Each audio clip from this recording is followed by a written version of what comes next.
Ako pomiješate ljudske jaja i kore banane, bit ćete oduševljeni učinkom.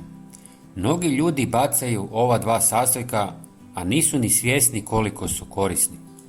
Čak i ako ne jedete banane ni jaja, možete ih besplatno dobiti u restoranima jer ih oni bacaju u smeće.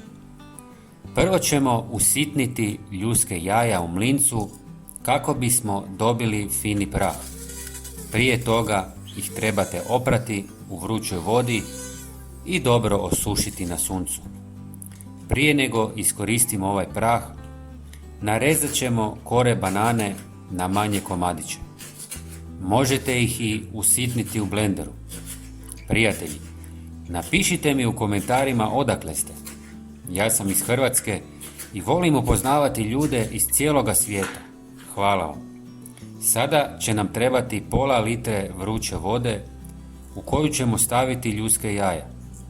Dodajte 1 do 2 žlice octa kako bi se ljuske brže razgradile, odnosno kako bi se iz ljuski brže izvukao kalcij.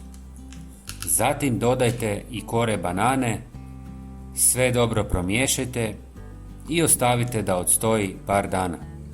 Kora banane je prirodni izvor kalija, fosfora i manjih količina magnezija, pa potiče cvatnju, razvoj plodova i jačanje korijena. Ljudske jaja bogate su kalcijem koji jača stanične stijenke biljaka i pomaže u sprječavanju truleži vrha ploda, osobito kod rajčica i paprika. Ova kombinacija poboljšava strukturu tla, potiče aktivnost korisnih mikroorganizama i osigurava sporo opuštajuće hranjive tvari. Posebno je korisna za rajčice, paprike, krasavce, tikvice i jagode, ali i za sobne biljke koje vole dodatni kalij i kalcij. Redovitom primjenom biljke postaju otpornije, snažnije i daju obilniji urod. Ako u tu mješavinu dodate malo cimeta, dobivate prirodno, blago, antifugalno i antibakterijsko djelovanje. Cimet može pomoći u smanjenju pojave plijesni u tlu i zaštiti mladih biljaka od truljenja, osobito u fazi klijanja. Također može odbijati neke štetnike poput mrava i lisnih ušiju. Sve procijedite i razrijedite sa još 1 litrom vode.